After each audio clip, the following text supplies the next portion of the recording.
Hello guys, what's up? And welcome back to our YouTube channel. So, nagbigay nga po sa akin itong pistachio kay Sir June.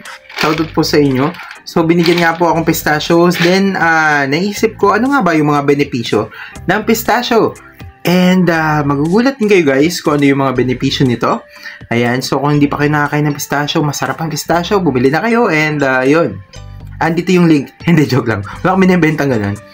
Ang pistachio nga daw ay nutritional powerhouse. Ayon nga dito, ang pistachio daw po ay high content nga po ng protein, fiber, and healthy fats. A single serving nga po or 49 kernels provides nga po ng 5.72 grams ng protein. Ayan, contributing to muscle growth and repair and promoting satiety. Ayan, number 2 is yung fiber nga po niya, 3 grams nga po ang makukuha natin dyan, which aids digestion, regulates blood sugar levels, and promotes gut health. And number 3 is yung healthy fats. Ayun, sabi nga dito, with 12.85 grams, including monounsaturated and polyunsaturated fats, which are beneficial for heart health. Diba? Meron pa sa puso.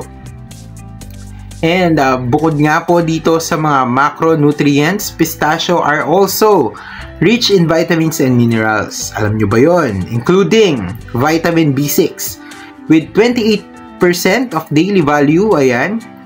Essential for blood sugar regulation and the formation of hemoglobin. Diba guys? Ang ganda, diba?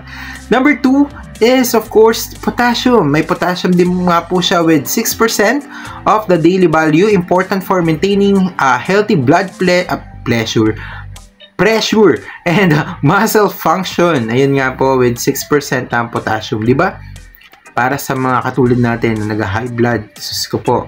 Number 3, manganese with 50% of the daily value involved in bone health, metabolism, and antioxidant defense. Grabe, no?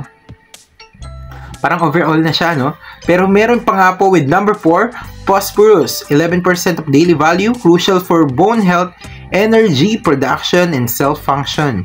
At number 5, with copper, 41% of the daily value, ayan, involved in iron absorption, energy production, and antioxidant defense. And again, pati sa weight loss, alam nyo ba na sabi nga dito, pistachios are a low-calorie, high-protein snack that can help promote satiety and reduce overall calorie intake.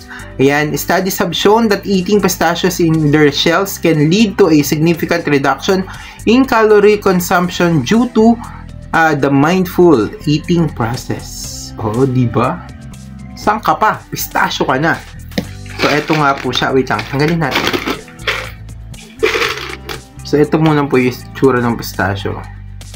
And there you go. Hindi siya nakabuka kasi nakain ko na yung mga nakabuka niya. So, makikita nyo saan na siya. Dapat pala, no? Pag nakita nyo talaga siya, nakabuka siya sa may gitna na gano'n. Tapos may makikita nyo yung pinaka-nuts niya nasa gitna. So, masarap siya and kaya hindi ko na napakita sa inyo nakakuhaan kasi kinain ko na talaga siya. And si mama din, kumain na rin ng marami nito. And yun na nga. Yun, so kung bago lang din kayo kumakain din ito and nagulat din kayo sa mga benepisyo nga po na to, hindi kayo nag-iisa, kasama nyo ako dyan. Pero yun na nga, maraming kasalamat po kay Sir June dahil binigyan nga po niya ako ng opportunity na kumain ulit ng pistachio dahil matagal na ako nakakain yan. I think bata pa ako. Ayun, binigyan lang ako dati kasi hindi naman kami kumakain yan dati. Parang hindi naman na pinapansin dati yan. And now, ayan, nakakain ulit ako. Inalam ko na ano yung nutritional value. And kung bago nyo lang din nalaman nyo, comment down below. Ayan, pero kung alam nyo na yun dati, comment down below din. And pakishare na rin itong video para marami din po ang makalam know about sa mga ganitong video natin. Maraming salamat po. God bless. Ingat po kayo palagi. Bye-bye and see you again sa another vlog po natin. Thank you!